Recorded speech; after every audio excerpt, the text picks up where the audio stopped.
You ever seen a spleen that large? No, not since breakfast.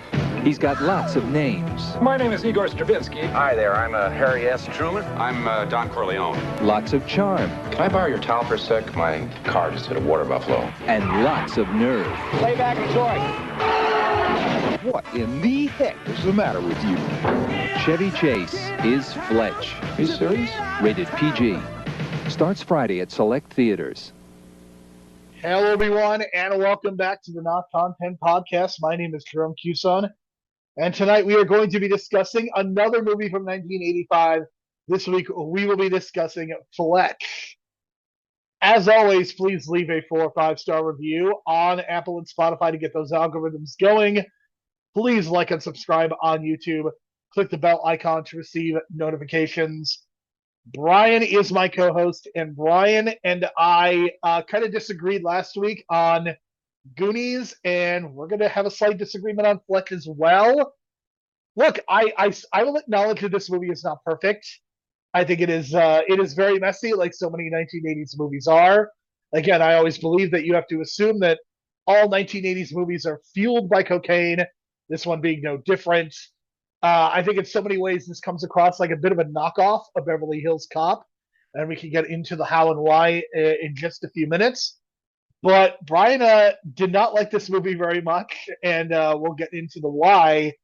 But this is very notable because it is, of course, starring Chevy Chase, the original star of Saturday Night Live. It also features two recently passed individuals, two people who have recently, unfortunately, are no longer with us. That being Joe Don Baker and George Wendt. And Brian, yeah, Fletch, not your favorite movie of all time, huh?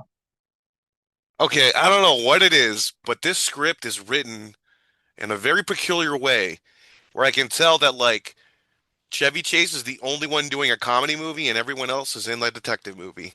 And usually, like, I'm a big Lebowski fan and that really would appeal to me, but for some reason, this just didn't click, and I felt like Chevy Chase was in a completely different movie than everyone else.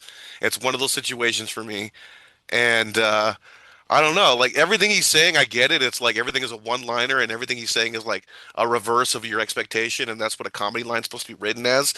And he just keeps going and going and going, and he just keeps going and going and going. And then I'm like, is he going to be the only one trying to do comedy here? We're going to have other people trying to do comedy here, and everyone is just like straight face doing it normal.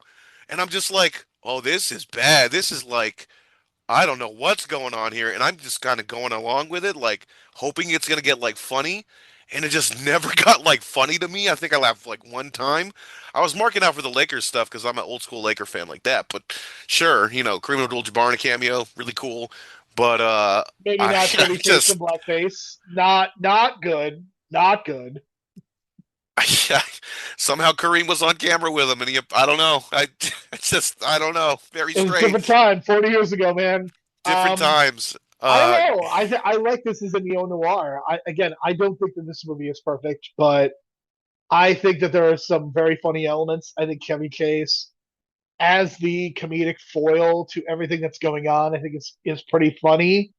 And I think they're definitely playing with this idea of Los Angeles as kind of this humorless place, but Chevy Chase is trying to bring some funny to it.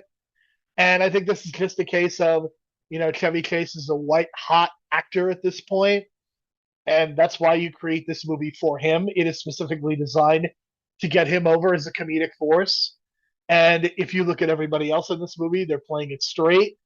And I think that's how you end up with a movie like this. And I think that is for better and for worse. I think that has its positive elements because, again, I think Chevy Chase comes across really well in terms of being humorous, but I think it definitely leads to some tonal issues. I mean, I will acknowledge that there are some significant tonal issues with this movie, but I think the fact that it's only 98 minutes, I think it's to his benefit.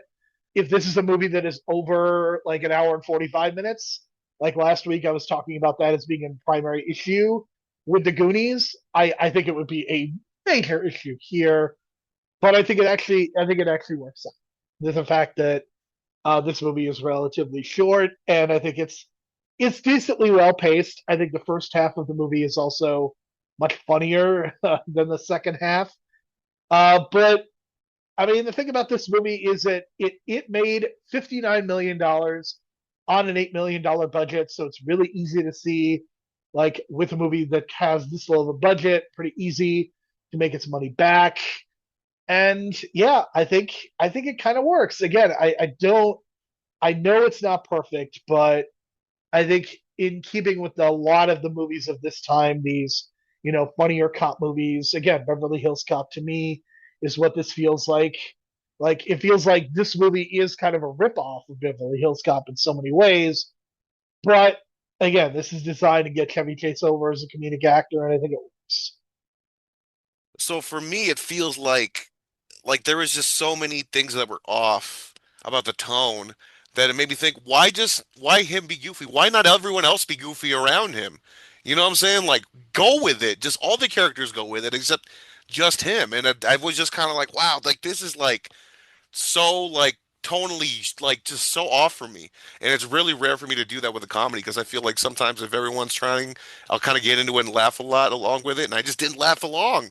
I wasn't laughing along with what he was saying.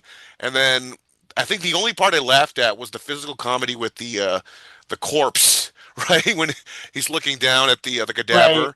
I mean, I And think they're that's playing I it think straight, obviously, but he's yeah. like obviously not. But at least that's something that I kind of like, oh my God, like that's horrible, and start laughing about it. But other than that, it's like, okay, come on, guy, like, because at least I hate to compare it to Big Lebowski a lot, but at least Big Lebowski, Jeff Bridges is not the only goofy character in the movie. There's a movie full of goofy characters that make you intrigued. In this case, I didn't care about all the straight-laced characters because obviously it felt like this is like, what are we doing here? Why am I focusing on you? And and then of course this movie has two different plot lines combining into one, and it's kind of forced at the end to kind of combine both. Like one about a drug plot line with the cops, and then another about being framed for a murder that he's being paid for. That which I thought was so odd. Like, who is this guy? Why are you agreeing to go with him in a car for $1,000? Like, I get the prostitution jokes going into it, and then it kind of goes like, wait, why did you say yes? Why would you agree to kill this guy that's saying I need you to kill me in 5 days or whatever, and I'm gonna give you this money? And just go off of this different tangent that had nothing to do with the story that he was supposed to be writing I anyway. mean, I So think that's the essence of a lot of these comedies of this era is that you get these vignettes. I think Beverly Hills Cop does some of the same, and I think either you will find the vignettes funny and the movie works, or you will not find those vignettes funny and the movie will be excruciating to get through. So I think that's part of the issue is that you're not finding the vignettes funny. I don't disagree that they are not connected to the plot line, but I think some of them work. Some of them certainly don't. But if you don't find that they work, if everything is just clanging and not hitting, then you're not going to enjoy this movie because that's what it is. Like, and again, Beverly Hills Cop, I think, does a lot of the same kind of scenes, skits. Eddie Murphy was playing kind of different characters. Chevy Chase in this movie is playing kind of different characters, and I think they're going for that similar vibe. like if you would have told me that both movies take place in like the same universe and there was like a crossover in the 80s that I never knew about, I would believe you. But in this case, it just feels like they definitely went for that LA noir vibe. I'll give them that because I recognize all these locations and Santa Monica kind of looks the same other than they added some cool rides on the pier, right? Which And is there's some hilarious to me that after 40 years it still looks as similar as it Well, I does. mean, if you just go on the sand, you're not going to tell that it looks the same, but there are some buildings that are nice that have like rich people in the back that homeless people do hang out of on the walkway. But that's but there's still the issue of the homeless people that kind of looks the same. So in terms of that, go like if you go under the pier, it will probably look exactly the same, disgusting and all kinds of God Certainly. knows who people there. But it does have the look and feel of like a good LA story kind of thing or LA detective story. And I pretty much am sure that you can go to all these locations in Grand Theft Auto 5. Almost positive of that because they layered the same map, Yeah. including the same looking buildings that he goes to, like apartment buildings, because it looks very similar. Um, and that I credit to Grand Theft Auto 5 for having such a big map. So it just made me think of that. And it just made me think of like, this feels like a Grand Theft Auto movie without the coolness and the badassness, but it's just Chevy Chase in the role as the main guy, stealing cars and getting shot at, and just the same thing. And I kept thinking, I like, will, what I would be very curious to know is if you watch. So there was a Fletch movie that came out in 2022 starring John Hamm called Confess Fletch. I would be very curious to know your feelings on that movie because the tone is just very different because John Hamm is not the same type of performer as Chevy Chase. So I would just be very curious if that movie was maybe more your speed.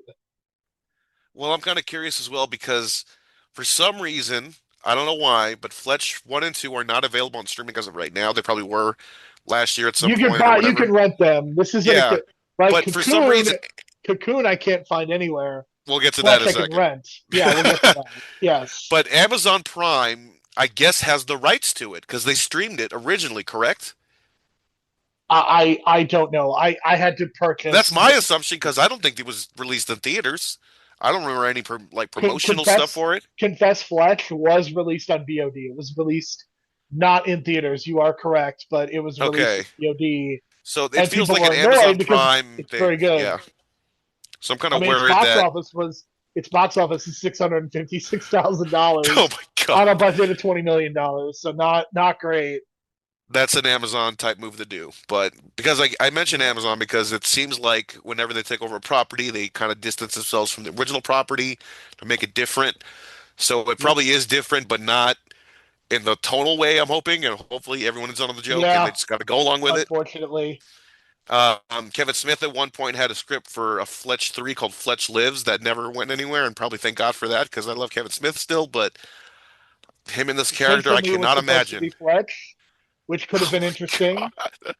I Ryan just, Reynolds stole Jason Lee's career. You will never convince me of that being the case. If that Ryan Reynolds stole his career.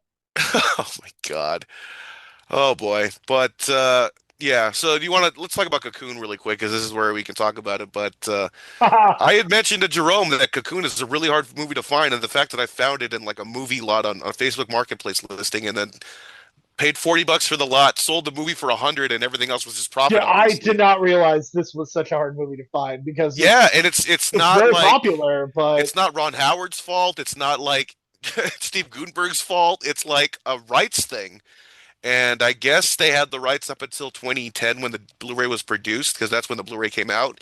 And ever since then, there's been like zero copies produced. They're really hard and scarce to find. I got lucky, folks, finding that in a Facebook Marketplace locally and then selling it online for $100. If you ever find one, I mean, watch it, I guess. And if it's open, or if it's not open, don't open it, and that'll just that'll be a a nice little bonus for you at the end of the couple week when you hundred sell it, bucks because in your pocket. it did not take long for me to sell it, folks, either. So I'm telling you, like there are movies out there.